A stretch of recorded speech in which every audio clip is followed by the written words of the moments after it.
सांख्य दर्शन के विकासवाद विषयक हमारे आज के व्याख्यान का विषय है सांख्य दर्शन में विकासवाद की प्रक्रिया। सांख्य दर्शन जगत की उत्पत्ति एवं प्रलय के विषय में विकासवाद के सिद्धांत का समर्थन करता है। सांख्य दर्शन के मतानुसार ये संपूर्ण चराचर जगत जो है प्रकृति के विकास का परिणाम है। सांख्य दर्शन का विकासवाद विषयक सिद्धांत सत्कार्यवाद पर आधारित है। सत्कार्यवाद के मतानुसार कार्य उत्पत्ति से पूर्व अपने उपादान कारण में अव्यक्त रूप में विद्यमान होता है। सांख्य दर्शन के मतानुसार ये संपूर्ण चराचर जगत जो है उत्पत्ति से पूर्व अपने मूलभूत कारण प्रकृति में अव्यक्त रूप में विद्यमान होता है। सांख्य दर्शन के मतानुसार ये संपूर्ण चराचर जगत जो है प्रकृति के ही विकास का परिणाम है। सांख्य दर्शन सत्कार्यवाद के प्रकृति परिणामवाद प्रकार का समर्थन करता है। सांख्य दर्शन के मतानुसार प्रकृति जो है वह निरंतर परिणामशील है, इसलिए सांख्य दर्शन में प्रकृति को प्रसवधर्मी की संज्ञा दी गई है। प्रकृति में प्रलयकालीन अवस्था एवं सृष्टि दोनों ही स्थितियों में जो है निरंतर परिवर्तन या परिणाम परिलक्षित होते हैं। प्रलयकालीन अवस्था में प्रकृति में स्वरूप परिणाम परिलक्षित होता है। स्वरूप परिणाम में सत्वगुण में, रजोगुण में एवं तमोगुण में परिवर्तित होता है। स्वरूप परिणाम की अवस्था में प्रकृति में किसी प्रकार का कोई सृजन नहीं होता। प्रकृति के सृजन के लिए यह आवश्यक है कि उसमें विरूप परिणाम हो, और विरूप परिणाम के लिए प्रकृति और पुरुष का परस्पर संयोग होना आवश्यक है। सांख्य दर्शन में प्रकृति और पुरुष का संयोग जो है एक गंभीर समस्या है। सांख्य दर्शन दो परम सत्ताओं में पुरुष और प्रकृति में विश्वास करता है, किंतु ये दोनों तत्व जो हैं परस्पर विपरीत स्वभाव वाले हैं। जहाँ पुरुष चेतन तत्व, त्रिगुणातीत, निष्क्रिय और भोक्ता है, वहीं जो प्रकृति जो है अचेतन, सक्रिय, भोग्य और त्रिगुणात्मक है। ये परस्पर विपरीत स्वभाव वाले होने के कारण सांख्य दर्शन के समक्ष ये एक प्रश्न है कि इनमें परस्पर संयोग किस प्रकार हो। सांख्य दर्शन विभिन्न उपमाओं के माध्यम से इस समस्या का समाधान करने का प्रयास करता है। जैसा कि हमने अपने इससे पूर्व के व्याख्यान में स्पष्ट किया था कि जंगल में आग लगने पर अंधा और अपाहिज व्यक्ति परस्पर सहयोग के द्वारा जंगल को पार करते हैं, उसी प्रकार पुरुष और प्रकृति परस्पर सहयोग कर इस जगत का जो है सृजन संभव होता है। किंतु सांख्य दर्शन के समक्ष यही प्रश्न है कि प्रकृति और पुरुष का संयोग किस प्रकार हो। सांख्य दर्शन विभिन्न उपमाओं के माध्यम से इसका समाधान करने का प्रयास करता है, किंतु उनका कोई तार्किक समाधान न होने पर सांख्य दर्शन के मतानुसार पुरुष के सान्निध्य मात्र से प्रकृति की साम्य अवस्था भंग होने लगती है। प्रकृति की इस साम्य अवस्था के भंग होने पर सर्वप्रथम जो रजोगुण जो है उसमें क्रियाशीलता उत्पन्न होती है, क्योंकि रजोगुण जो है स्वभाव से ही चंचल है। जैसे ही रजोगुण क्रियाशील होता है, वैसे ही सत्वगुण और तमस गुण में स्पंदन उत्पन्न होता है, और तमोगुण जो अवरोधक है वह रजोगुण की क्रियाशीलता में अवरोध उत्पन्न करता है। इस प्रकार इन तीनों गुणों में एक भीषण आंदोलन उत्पन्न होता है, जिसे सांख्य दर्शन में गुणक्षोभ की संज्ञा दी गई है। सांख्य दर्शन के मतानुसार जब प्रकृति के इन तीनों गुणों में भीषण आंदोलन उत्पन्न होता है, तो ये तीनों गुण जो हैं इनमें से प्रत्येक गुण जो है दो गुणों को अभिभूत कर स्वयं को अभिव्यक्त करता है। इस प्रकार जो विरूप परिणाम होता है उसके द्वारा सृष्टि में सृजन की प्रक्रिया प्रारंभ होती है। सांख्य दर्शन का जो विकासवाद जो है वह अचेतन प्रयोजनवाद का समर्थक है, क्योंकि सांख्य दर्शन में जो प्रकृति जो है मूलतः अचेतन है, किंतु यह निष्प्रयोजन नहीं है। सांख्य दर्शन का विकासवाद जो है ये सप्रयोजन विकासवाद कहलाता है। सांख्य कारिकाकार ईश्वर कृष्ण ने प्रकृति और पुरुष के संयोग का जो प्रयोजन है उसे सिद्ध करते हुए स्पष्ट किया है कि पुरुषस्य दर्शनार्थ कैवल्यार्थ प्रधानस्य पंगु अन्वत् उभयोपि संयोगः तत्कर्तः सर्गः। अर्थात प्रकृति जो है वह स्वयं को अभिव्यक्त करना चाहती है और जो पुरुष है वह मुक्त होना चाहता है। प्रकृति स्वयं को दर्शित करने के लिए और जो पुरुष जो है मुक्त होने के लिए, जिस प्रकार अंधा और अपाहिज व्यक्ति दोनों मिलकर एक दूसरे के साथ सहयोग कर जंगल पार करते हैं, उसी प्रकार पुरुष और प्रकृति परस्पर सहयोग के द्वारा इस सृष्टि का सृजन करते हैं। सांख्य दर्शन में सांख्य कारिकाकार ने इस कारिका के माध्यम से प्रकृति और पुरुष के मध्य संयोग जो हुआ है उस संयोग का जो प्रयोजन है उस संयोग के प्रयोजन को स्पष्ट करते हुए ये स्पष्ट किया है कि प्रकृति जो है स्वयं को अभिव्यक्त या दिखाने के लिए और पुरुष जो है मुक्त होने के लिए ही पुरुष और प्रकृति के मध्य ये संयोग होता है। सांख्य दर्शन जो है जैसा कि अभी हमने स्पष्ट किया कि विरूप परिणाम प्रकृति में होने पर प्रकृति में सृजन की प्रक्रिया प्रारंभ हो जाती है और इस सृजन की प्रक्रिया में जो विकासवाद की प्रक्रिया प्रारंभ होती है उसे सांख्य कारिकाकार ने स्पष्ट करते हुए कहा है कि प्रकृते महान ततो अहंकार तस्मात् गणश्च सोड्स्कय तस्मात् अपि सोड्स्कात् पंचभ्य पंचभूतानि। सांख्य कारिकाकार कहते हैं कि जो विकासवाद की प्रक्रिया जो होती है उसमें जो मूलभूत अव्यक्त प्रकृति है उससे सर्वप्रथम महत् तत्व अर्थात बुद्धि का आविर्भाव होता है। बुद्धि से अहंकार, अहंकार जो है वह 3 प्रकार का है, सात्विक अहंकार, राजसिक अहंकार और तामसिक अहंकार।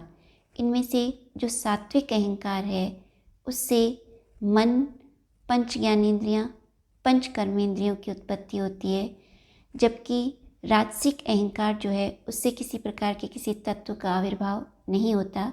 यह सत्व और तमस गुण को क्रियाशील करता है। और जो तामसिक अहंकार है उससे पंच तन्मात्राओं की उत्पत्ति होती है और इन पंच तन्मात्राओं से पंच महाभूतों की और इन पंच महाभूतों से विभिन्न पदार्थों का सृजन होता है। इस प्रकार सांख्य कारिकाकार ने इस कारिका के माध्यम से विकासवाद की प्रक्रिया को स्पष्ट किया है। सांख्य दर्शन के विकासवाद की प्रक्रिया में जैसा कि अभी इस कारिका के माध्यम से स्पष्ट किया गया कि प्रकृति से जो सर्वप्रथम जिस तत्व का आविर्भाव होता है वह महत् है। महत् को ही बुद्धि कहा गया है। बुद्धि जो है प्रकृति का प्रथम विकार है और ये प्रथम विकार होने के कारण इसमें सत्व गुण की प्रधानता है। यद्यपि बुद्धि में सत्व, रजस और तमस ये तीनों गुण विद्यमान होते हैं, किंतु ये प्रकृति का प्रथम विकार होने के कारण इसमें सत्व गुण की जो है प्रधानता होती है। सांख्य कारिकाकार ने स्पष्ट किया है कि अध्यवसायो बुद्धि धर्म, अर्थात जो हमारी ये जो बुद्धि है वह अत्यंत सूक्ष्म तत्व है और इस बुद्धि का जो लक्षण है वह है अध्यवसाय अर्थात निश्चयात्मकता, जिसके माध्यम से हम निर्णय करते हैं। हम किसी भी विषय में जो निर्णय की प्रक्रिया करते हैं या किसी भी विषय वस्तु के बारे में जो हम निर्णय लेते हैं, हमें जो निर्णय करने की क्षमता है वह बुद्धि का ही धर्म है। बुद्धि के द्वारा ही मनुष्य जो है किसी भी विषय में कोई निर्णय लेता है। यही कारण है कि सांख्य कारिकाकार बुद्धि का लक्षण करते हुए स्पष्ट करते हैं कि अध्यवसायो बुद्धि धर्म है, अर्थात निश्चयात्मकता और निर्णय करना ही बुद्धि का लक्षण है। बुद्धि के 4 प्रमुख धर्म हैं, 4 प्रमुख गुण हैं, धर्म, ज्ञान, वैराग्य और ऐश्वर्य। जब बुद्धि में सत्व गुण की प्रधानता होती है तो उसमें धर्म होता है, ज्ञान होता है, वैराग्य और ऐश्वर्य होता है। किंतु जब इसी बुद्धि में तमोगुण की प्रधानता होती है तो इसमें अधर्म, अज्ञान, राग और अनैश्वर्य की उत्पत्ति होती है। इस प्रकार सांख्य कारिकाकार ने प्रकृति के प्रथम विकार के रूप में बुद्धि की व्याख्या कर और उसके लक्षण को स्पष्ट किया है। विकासवाद की प्रक्रिया में जो दूसरा महत्वपूर्ण तत्व है, महत्व से जिस तत्व की उत्पत्ति होती है उसे अहंकार की संज्ञा दी गई है। सांख्य कारिकाकार ने अहंकार का लक्षण करते हुए कहा है अभिमानो अहंकार, अर्थात अभिमान जो है वह अहंकार का लक्षण है। हमें जो ये मैंपन की और मेरेपन का भाव जो होता है वही अहंकार कहलाता है। जिस प्रकार हम अपने शरीर, मन, बुद्धि, इंद्रियों में मेरे और मेरेपन का भाव अभिव्यक्त करते हुए जगत की विषय वस्तुओं के द्वारा ये शरीर में जो मैंपन का भाव होता है, इसका प्रमुख कारण जो है अहंकार है। अहंकार के कारण ही पुरुष जो है शरीर के साथ अपना संबंध स्थापित कर स्वयं को शरीर के रूप में, मैंपन के रूप में स्वीकार करने लगता है। इस प्रकार सांख्य कारिकाकार ये स्पष्ट करते हैं कि जो अहंकार की वृत्ति है उसी के कारण मनुष्य में मैं और मेरेपन का भाव उत्पन्न होता है। जो ये नश्वर देह और जितने भी नश्वर सांसारिक पदार्थ हैं उसमें मैं और मेरेपन का जो भाव है वही अहंकार का लक्षण है। और ये जो अहंकार है ये 3 प्रकार का है, सात्विक, राजसिक और तामसिक। सात्विक अहंकार में सत्व गुण की प्रधानता है। सात्विक अहंकार से एकादश इंद्रियों की उत्पत्ति होती है। ये एकादश इंद्रियां, एकादश अर्थात 11 इंद्रियों की, ये 11 इंद्रियां इस प्रकार हैं मन, पंच ज्ञानेंद्रियां और पंच कर्मेंद्रियां। मन जो है उसको सांख्य दर्शन में उभयात्मक इंद्रिय कहा गया है, क्योंकि मन के कारण ही कर्मेंद्रियां और ज्ञानेंद्रियां अपने विषय को ग्रहण करने में समर्थ होती हैं। मन का लक्षण करते हुए सांख्य कारिकाकार ईश्वर कृष्ण स्पष्ट करते हैं कि संकल्प विकल्प जिसके माध्यम से होते हैं उसे ही मन कहा गया है। अर्थात हमारे अंदर जो ये संकल्प विकल्प उठते हैं कि मुझे क्या करना चाहिए, क्या नहीं करना चाहिए, ये जो द्वंद्वात्मक स्थिति है जिसके द्वारा हम हमारे अंदर जो अनवरत ये संकल्प विकल्प की प्रक्रिया चलती है, इस संकल्प और विकल्प का जो प्रमुख आधार है वह मन है। और मन को जैसा कि अभी हमने स्पष्ट कहा, सांख्य दर्शन जो है उसे एक उभयात्मक इंद्रिय के रूप में स्वीकार करता है, क्योंकि मन के कारण ही ज्ञानेंद्रियां और कर्मेंद्रियां अपने विषय को ग्रहण करने में समर्थ होती हैं। पंच ज्ञानेंद्रियां जो हैं वे इस प्रकार हैं रसेंद्रिय, स्पर्शेंद्रिय, घ्राणेंद्रिय, श्रवणेंद्रिय और दर्शेंद्रिय। रसेंद्रिय जिसे जिह्वा कहा गया है, इसके द्वारा हमें स्वाद का ज्ञान होता है। स्पर्शेंद्रिय त्वचा को कहा गया है जिसके द्वारा हमें स्पर्श का ज्ञान होता है। और घ्राणेंद्रिय जो है नासिका या नाक को कहा गया है जिसके द्वारा हमें गंध का ज्ञान होता है। और दर्शेंद्रिय आँख को कहा गया है जिसके द्वारा हमें रूप का ज्ञान होता है। और श्रवणेंद्रिय हमारे कान को कहा गया है जिसके के द्वारा हमें शब्द का ज्ञान होता है। सांख्य दर्शन के मतानुसार कर्मेंद्रियां 5 हैं। इन कर्मेंद्रियों के द्वारा कर्म की प्रक्रिया संपन्न होती हैं। ये 5 कर्मेंद्रियां इस प्रकार हैं, वाक अर्थात वाणी, पाणी, हाथ, पाद, पैर, पायु, मलमूत्र विसर्जन के अंग, उपस्थ, जननेंद्रियां।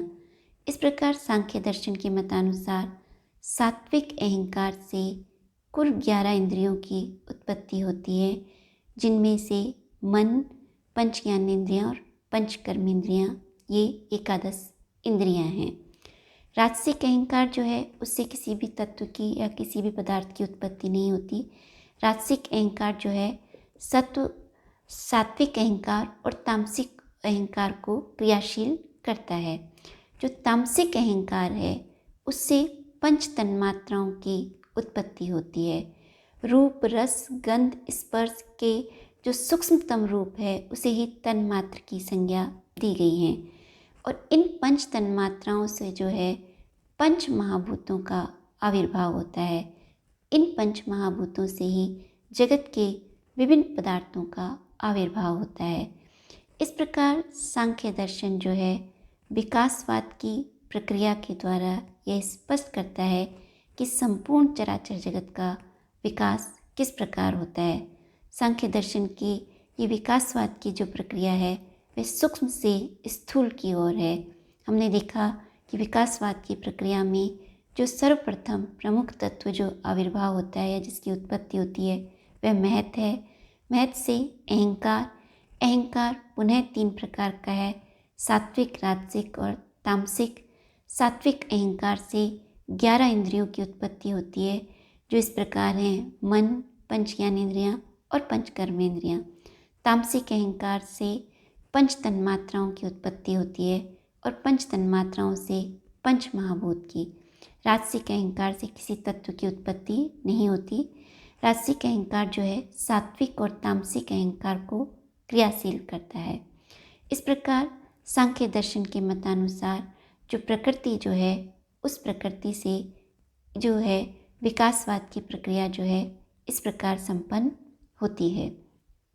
सांख्य दर्शन के आज के इस व्याख्यान से संबंधित कुछ महत्वपूर्ण प्रश्न जो हैं वे इस प्रकार हैं।